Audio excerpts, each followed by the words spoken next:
Hello everyone, welcome to our YouTube channel, and for today's content, we will learn more about some part of the Socio-Civic organization.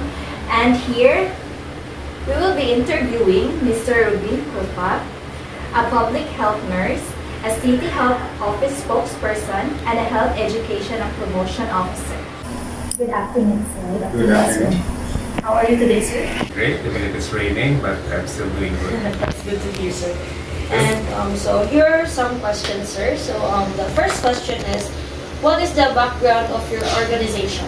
Okay, so I'm actually working here in Barangay Mansasa Health Center, which is an affiliate or subsidiary of the Tagbilaran City Primary Care Facility, which is formerly known as City Health Office. So we are a government agency providing services to health and nutrition to the constituents of Barangay Mansasa. So this is actually a government service handling basic health services and preventive measures towards health in Barangay Mansasa. And also, sir, for the second question, do you have your vision and mission goals?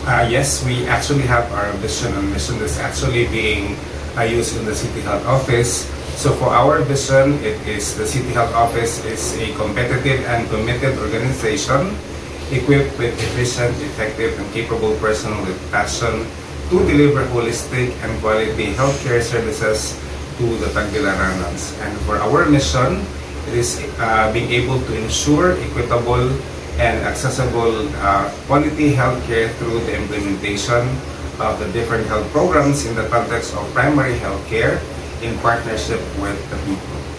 Okay, sir, what is the culture of your organization? The culture of our organization is actually being able to provide basic healthcare. So aside from that, we are actually creating camaraderie among all the employees in the organization. So in a year, we are able to perform activities such as Fiesta celebration of our organization, and at the same time we also provide relaxation and recreation activities to the employees through conduct of outings as well as we are also having Christmas party to make sure that we band together. Aside from the daily and basic services that we're providing to the people, we make sure to band together, setting aside our daily services that we're actually doing. Thank you, sir, for that, sir. Do you think culture can be created or can be modified or changed? Yes, definitely culture can be created. And in terms of modification, if you're actually able to see a culture that's actually not good for the organization, then you can actually modify it. One of the culture that I'm actually able to see is that a culture of too much familiarity.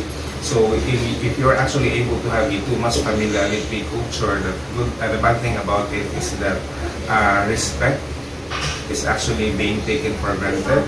So what I would like to do is to make sure that me as a leader in this organization, I see to it that I'm actually there to moderate or mediate if there are things that I am actually able to say that's not good already. What do you intend to modify? Aside from what I'm able to see with the too much familiarity, I think what I'm going to modify is to make sure that respect is actually being shown to all the employees, not just a respect coming from the my co-workers to me, but me also towards my co-workers.